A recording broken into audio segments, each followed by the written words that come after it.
Everybody, welcome to your Unit 1/Unit 2 podcast.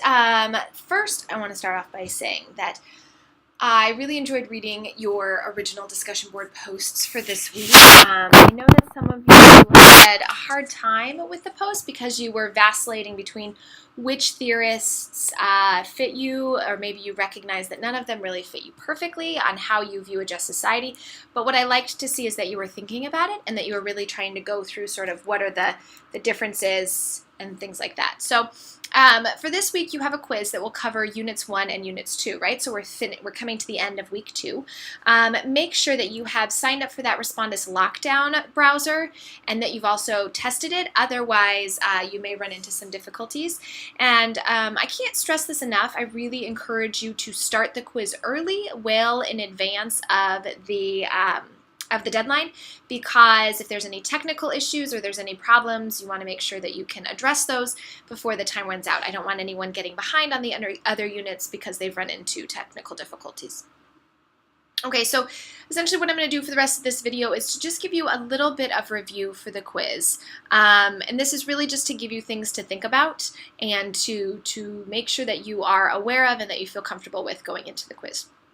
So the first thing that I want you to do in terms of review is think about how we are defining theory. So you want to be able to look at how theory is defined, at least in the way that we've defined it so far for this course. And so there are lots of definitions of theory to be found, but there is a definition in your first PowerPoint by Dr. Jurek that we will essentially be using for now, but later in the session we will get to some people who are critical of that definition. But think about the definition of theory that's presented in that very first PowerPoint, at least in terms of what we're going to be using for right now.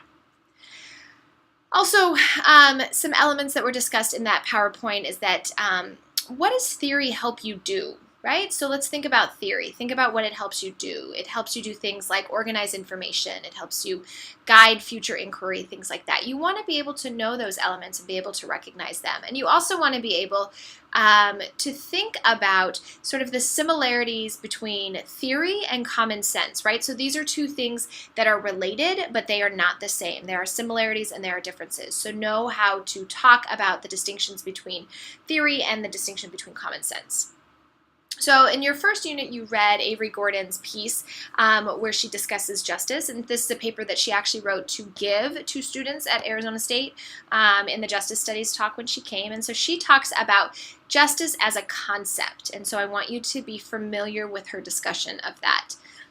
Similarly, when you read Dr. Nancy Jurek and Dr. Gray Cavender's piece where it differentiates between criminal justice and justice studies, I want you to be able to talk about that, right? So in justice studies, we're often asked about things like, how are we different than criminal justice? What is this thing called justice studies? So talk about the ways in which Dr. Cavender and Dr. Jurek pull apart those two things and think about the differences between justice studies and criminal justice.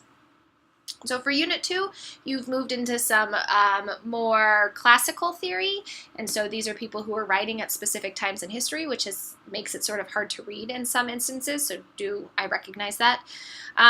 So the first one I want you to think about is Hobbes. He was an interesting guy. He believed that we need a social contract, or otherwise our society would be total chaos.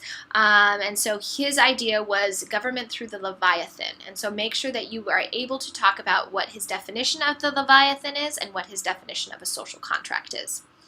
Then we moved on to Rousseau. So while there are similarities to Hobbes, there are also significant differences. So Rousseau is really critical of Hobbes. They're both social contract theorists, but Rousseau talks more about this general will. And so you want to be able to talk about that and to recognize that. And this debate remains today. So Rousseau was critical of his society, of the society of his day, and he talked about how greedy and corrupt it was. And so some of this he blamed on Hobbes's notion of a social contract. And so be able to recognize Rousseau's critiques. Next, you moved from social contract theorists to utilitarian theorists. And so remember how Dr. Jurek talks about in the PowerPoint that there were both utilitarian and social contract theorists.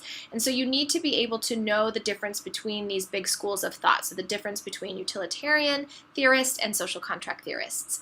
Bentham and Mill are not social contract theorists at all. So think about them in terms of what this notion of principal utility is. This is the basis for modern traditional neoclassic economics, right? So it's this idea of, Bentham talks about the weighing of the act's costs and benefits. And so if you were to walk into any business school today, you would hear this type of weighing occurring. They may not mention Bentham by name, but they're going to talk about this idea of weighing costs and benefits. He also was, Bentham was also the founder of the theory called rational choice, and his model of weighing each individual cost and benefit for each action. This is what people think of as an act of utilitarianism. He thinks that we need to be able to apply utilitarian logic, and this is known as the felicity calculus. And so be able to define felicity calculus for your quiz. As an aside, sort of as a critique of this, I want you to think about your own actions. Okay, so in this notion of weighing costs and benefits, do you actually weigh all of the costs and benefits every time you do anything? Studies have found that people rarely do it, right? We rarely rationalize in this way. Instead, we act compulsively and we act irrationally. And so we actually rarely apply this felicity calculus. And so this is one of the problems with Bentham. People act out of habit, people act out of emotion, and they're rarely acting through these very rational, clear-cut cost-benefit analyses. However, this is the point of view that we think about when we're thinking about economically. And so do you think that if we were to actually abide by these felicity calculus rules, that we'd have a more orderly society? Some say yes, some say no. Okay, moving on to Mill. So you get a much larger focus in Mill on societal roles. So in the reading, he talks about how every major rule, things like the golden rule, things like not disturbing your neighbor's peace, things like that, he thinks can all be deduced to this notion of a utilitarian principle. So he is less act-focused and more rule-focused. And so think about how Mill and Bentham differ then, because those are two different ways to think about things. And so what did Mill add to the consideration of utility, and be able to discuss those kinds of things. Okay, so if you have any questions before you take the quiz, I'm happy to chat with you about them and answer any questions. If there are questions that need to be answered before the quiz, obviously you need to let me know sooner rather than later. And please do not go into the quiz without reviewing your notes. A lot of you have asked if notes are allowed, and yes, of course they are, because there's really no way that I can monitor you not using notes. But I will say this, your quiz is built under the assumption that you have done the reading and you've studied for this quiz. And so if you haven't, your notes really aren't going to help you, because you're going to run out of time while you're searching through your notes. So be sure that you have done the review and you've done the reading before you start your quiz. And just one sort of final thing as you're writing your discussion board posts this week. So remember, your writing, whether it's your posts or your papers, should be for an intelligent college sophomore who has not taken this class. So think about that as you're writing your paper. This means that you need to give context. You need to provide some sort of understanding of where you're starting from. Some of your posts, I sort of felt like I was starting at the middle of the book or at the middle of the movie, and so be sure that you sort of give some context and some understanding. Yeah, I think that's it. So I look forward to hearing from you. If you have any questions, take care and have a great day. Good luck on your quiz.